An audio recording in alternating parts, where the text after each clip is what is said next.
नमस्कार my channel my viewers, आप सबको स्वागत है। आज मेरा discussion Pakistan terrorist mister Rana और बांग्लादेश, ये तीनों के साथ एक कोलाबोरेशन है, वही मैं बता रहा हूँ। अब जानते हैं कि 1971 में बांग्लादेश को हम लोग स्वाधीन किया। हमारा जो मिलिट्री है जी जान लगा के बांग्लादेश को तैयार किया। आज बांग्लादेश हमारा दुश्मन बन गया, किंतु क्यों? एक बड़ी राज की कहानी है ये। जिस दिन से पाकिस्तान को तोड़ के हम लोग बांग्लादेश बनाया, उस दिन से हमारा दुश्मन भरमार हो गया। दुश्मन पहले भी था, लेकिन कोई सोचा नहीं था भारत हमारा इतना ताकतवर हो गया।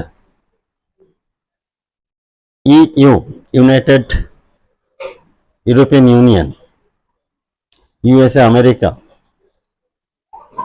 सऊदी अरेबिया, पाकिस्तान, चाइना, सब के सब हमारा दुश्मन बन गया बांग्लादेश बनने के बाद। पहले उन लोग क्या की, चाइना के साथ दोस्ती करके पूरा कम्युनिज्म घुसा दिया। सऊदी अरब के साथ दोस्ती करके हमारे देश से इस्लामिक टेररिस्ट पूरा चालू कर दिया। हर जगह में धक्का ही धक्का खाते रह गया हम लोग। करीब 1 करोड़ लोग हमारे देश में आया, जो हमें संभालना बहुत मुश्किल हो गया था। अब लोग ये सारे जानते हैं, इतना लोग बांग्लादेश से आया कि हमारे वहाँ का जो बंगाली लोग इतना प्रेशर में, कितना मुसीबत आ गया। हमारा चावल खा गया, हमारा मेडिकल खा गया, आज देख लो हमारा नौकरी खा गया। ये सारे के सारे बांग्लादेशी है। हम लोग बहुत झेला, आज भी झेल रहा हूँ। वहाँ का जो लोकल बंगाली था वो सारे अलग अलग राज्यों में चले गए, घर दौड़ छोड़ के सारे जमीन वगैरह सारे उन लोग ले लिया। इतना झेला हम लोग। आज देखो, जिसके लिए झेला वो हमारे साथ हरकत क्या कर रहा है। लेकिन ऐसे क्यों हुआ, इसके साथ मैं बता देता हूँ। जो बॉम्बे टेरर अटैक हुआ था, उसके साथ इसका रिश्ते क्या है। 71 में हम लोग एक फोटो देखते हैं, जहां पे पाकिस्तान में आर्मी ऑफिसर प्रधान साइन कर रहे हैं, जब हम लोग इंडिया के साथ लड़ाई में हार गया, बांग्लादेश स्वाधीन हो गया और हमारा पैंट खोल सकते हो, ये साइन किया था। 90,000 मिलिट्री पाकिस्तान की इंडिया के हाथ में फंस गया था। ये बहुत बड़ा अपमान था पाकिस्तान मिलिट्री के लिए। उस दिन से उन लोग कसम खाया, तो उन लोग कसम नहीं खाया, अमेरिका भी खाया, ब्रिटेन भी खाया कि इसको बदला लेंगे, किसी हालत में भी बदला लेंगे, लेकिन ले नहीं पाया।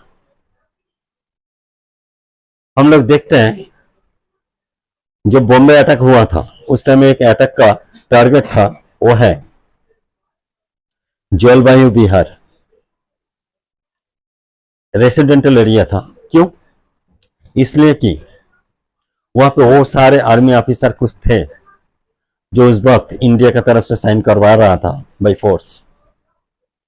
तो उसको मारने के लिए टेररिस्ट को वहां पे डायरेक्शन दिया गया था, ये वहां पे अटैक करना। ये सारे अटैक जो पाकिस्तान किया था, सिर्फ पाकिस्तान अकेला नहीं था, हमारा देश में गद्दार था कुछ।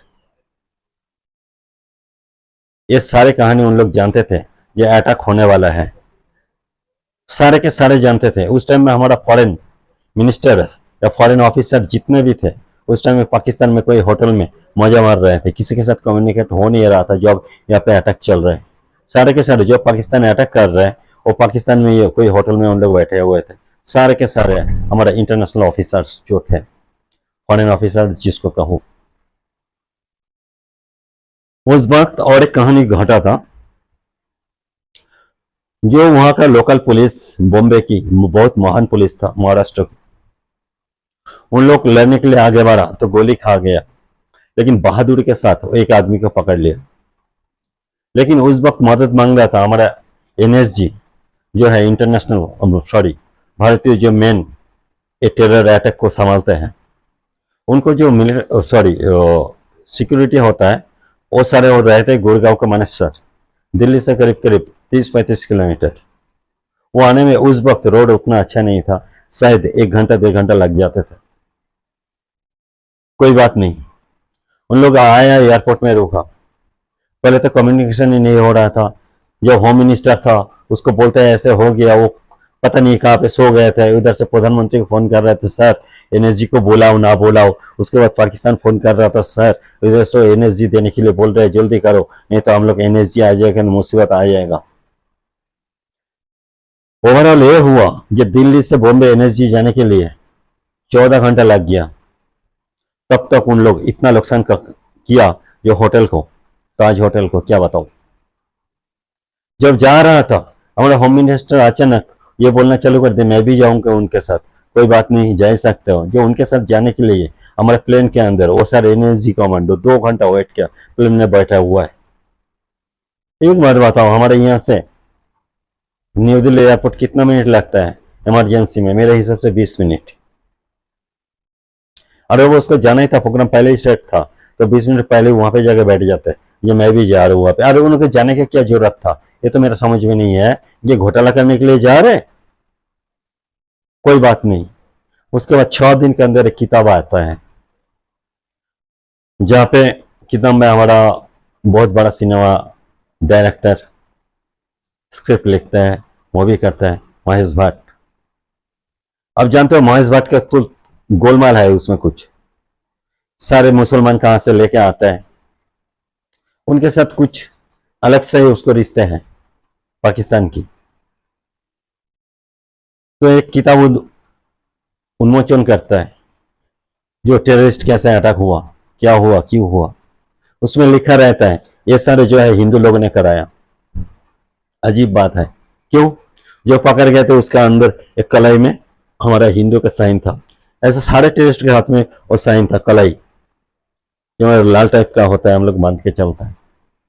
कोई बार उसके बाद आईडी कार्ड था, जो हैदराबाद की कोई कॉलेज की होगी, स्टूडेंट है, सारे के सारे ये प्रूफ कर रहा था वो एक्चुअली जो टेररिस्ट आया था वो सारे इंडियन है, ये सारे हिंदूज है। पाकिस्तान तो बोलना चालू कर दिया था ये सारे हिंदूज है। हम लोग एक्शन नहीं लिया, हम लोग एक्शन ले नहीं पाया। क्यों नहीं ले पाया? उसका भी बहुत दुख की बात है।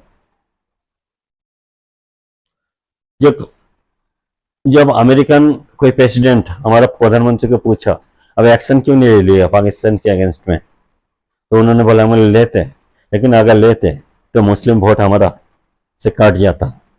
देखो देश को कितना प्यार करता है इन लोग वोट का चक्कर में। अब सोचो। लेकिन कहानी यहाँ पे खत्म नहीं हुई, इन लोग फिर लड़ते रह गया। जो बांग्लादेश है, अभी पाकिस्तान बॉर्डर में कश्मीर में तो कुछ रह नहीं गया। अभी सोचते हैं ऐसे सेंट्रल पोजीशन में हो जाके चारों तरफ इंडिया के अटैक किया जाए। इसके वजह से कुछ भी हो सकता है। चाइना की मदद लिया जाए, पाकिस्तान की मदद लिया जाए, अमेरिका की मदद लिया जाए। और खुद अमेरिका, खुद यूरोपियन यूनियन ये मदद किया बांग्लादेश को। आज से मदद नहीं किया, कोई सालों से धीमे धीमे मदद कर रहा है। पाकिस्तान आईएसआई जो होता है ना, वो एक्चुअली क्या होता है, एजेंट है ना। वो बांग्लादेश को भी मार सकता है, वो अफगानिस्तान को मार सकता है। मुस्लिम के नाम पे वो पूरा पूरा गद्दार है। उसको पैसा दो, हजारों मुस्लिम को कत्ल कर देगा। उस टाइम में नहीं देखेगा कौन क्या है। इन लोगों को पैसा दिया गया, उन लोग क्या किया, उसका एजेंट होता है मुल्ला, एक गोष्ठी होता है। मुल्ला लोग जो पाकिस्तान की है, उनका स्लीपर सेल पहले यहाँ पे मौजूद था। उन लोगों को पैसा लग गया, धीमे धीमे उन लोग किया कि ढाका यूनिवर्सिटी, उनको मिलिट्री, हर जगह में इसके एजेंट घुसाते रह गए, पैसा देते रह गया।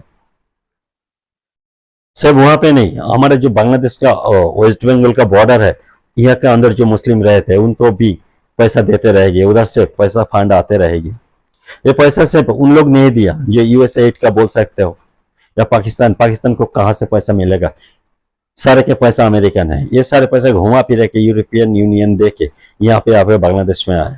तो वहां पे नहीं है, हमारा यहाँ पे जो वक्फ बोर्ड है इसका पैसा भी वहां पे बांग्लादेश में गए, इसका कोई हिसाब नहीं है। वक्फ बोर्ड की पैसा हमारे इधर के बड़े बड़े पॉलिटिशियन, बड़े बड़े स्लीपर सेल, यहाँ का जो टेरर ऑर्गेनाइजेशन सिमी वगैरह है यहाँ पे जाता है। यहाँ पे जो कृषक आंदोलन चलता है, यहाँ पे जमुना पार में जो कोरोना के टाइम जो भी चल रहा था, हल्ला गुल्ला जो भी हमारे देश में गंदे गंदे काम होता है, यहाँ पे सारे के वक्फ बोर्ड की पैसा आता है। इसका कोई हिसाब नहीं है। ये सारे पैसा बांग्लादेश या डायरेक्टली इंडिया के अंदर से ये सारे मस्जिद में, सारे जो मदरसा में यहाँ पे गए। धीमे धीमे इसका मगज धोला हुआ, जो नॉर्मल, जो मॉडर्न नहीं हुआ था, मॉडरेट जो फैमिली, इस्लामिक फैमिली था, मुसलमान फैमिली था, उन लोगों के साथ हम हिंदू लोगों की कोई भी परेशानी नहीं था वेस्ट बंगाल में। उसके अंदर इन लोग आते रह गया, रात में मीटिंग करते रह गया, सारे इस्लामिक कहानी कल्चरल आगे बढ़ते रह गए, इन लोग मॉडरेट से एक्सट्रीम होते रह गया। हम लोग सोचा था बांग्लादेश से जो आते हैं वो सारे हिंदू होते हैं, ठीक है वहां पे पिटाई खा रहे आ जाएगा, लेकिन कितना दिन झेल हुए सारे हिंदू लोगों को। काफी साल में वहां पे हूं नहीं। ऐसे करते करते जब आप ट्रेन में, मैं कलकत्ता में जाता हूँ, चारों तरफ देखता हूँ ट्रेन के अंदर नमाज पढ़ते रहता है, उसको बोलने का हिम्मत नहीं है, क्यों भाई अच्छा नहीं लगता? बीच में क्यों नमाज पढ़ते हो? नमाज तो आप कहाँ पे भी पढ़ सकते हो। हर चीज का तरीका है। हम लोग टिकट देके जा रहे हैं, आसपास में सारे भूत के तरह बैठा हुआ रहता है, इतने सारे छोटे छोटे बच्चे, एक बच्चा हो जाए तो ठीक है, यहाँ पे 4-5 बच्चे लेके भूत के तरह बैठा हुआ रहता है। बात सुन के लगता है ये तो इंडियन है ही नहीं, ना बांग्लादेशी है, पता नहीं कहां से आ गए हैं लोग। इतना भर गया पिछले 10 साल से, ऐसा लगता है कोई मुस्लिम कंट्री में मैं जा रहा हूँ या वेस्ट बंगाल में जा रहा हूँ। चारों तरफ मुस्लिम ही मुस्लिम नजर आता है। इतना मुस्लिम था ही नहीं। आज से 30 साल पहले हमारे गांव में 1-2 घर ही मुस्लिम था, अभी भी कम है, लेकिन मुर्शिदाबाद, मालदा या कलकत्ता के अंदर झुबड़ी झोंकी, साउथ 24 परगना, इतना मुस्लिम भर गया। सिर्फ बंगाल में नहीं, झारखंड बिहार के अंदर मुस्लिम घुस गया। ये सारे एक भी इंडियन मुस्लिम नहीं है। सिर्फ वहां पे नहीं, हमारे यहाँ पे जहाँ पे ये रेड की सब्जी वाला जो भी लेबर टैक्स का जो काम करते हैं, इसको पेटीएम देखो, इन लोग बांग्ला में बात नहीं करेगी क्योंकि हिंदी बात कर लेगी, लेकिन आपस में जब भी बांग्ला में बात करते हैं पता चलता है सारे बांग्लादेशी हैं। आज जो दंगा हुआ, ये दंगा क्यों हुआ? वेस्ट बंगाल में 26,000 नौकरी गए, और हजारों नौकरी जाएगी। इसको घुमाने के लिए दंगा स्टार्ट कर दिया। अभी आपको एक बात बता देता हूं, बांग्लादेश से जब हिंदू लोग आ रहा था, एक गलती मत कीजिए, सिर्फ हिंदू लोग ही आ रहा था, उसके साथ मुसलमान भी आ रहा था। उन लोग आए यहाँ पे एज एजेंट, स्लीपर सेल के काम करते हैं। उन लोग आए यहाँ पे, जिसका मोहम्मताज नाम था, मोहम्मताज खान होगा, इसका नाम बदल के बैनर्जी बना दिया। उसके खानदान के पता करो, देखो वो खानी था। खान तो अच्छा जात होता है, वो अफगानिस्तानी होता है, उन लोग इतना गद्दार इंडिया में नहीं करते। और खान लोग बहुत पुराना साल से हमारे इंडिया में है, उन लोग इतना इतना कूड़ा कच्चा काम भी नहीं करते। लोअर कोई कास्ट होगा, खान तो नहीं है। तो बैनर्जी बन के यहाँ पे बैठ गया, पॉलिटिकल पावर ले लिया, क्योंकि पीछे से स्लीपर सेल इसको मदद कर रहा था। पहले अच्छा वो एक्टिंग किया जे मैं एंटी मुस्लिम हूँ, एंटी बांग्लादेशी हूँ, बाद में इतना हो गया। एक सॉल्ट नाम की एक मूवीज है, जो उसको देखोगे तो समझ जाओगे ये दुनिया में पॉलिटिक्स कैसे होता है, कैसे एजेंट घुसा देता है। आज बांग्लादेश के मोहल्ला के साथ हमारा पॉलिटिशियन,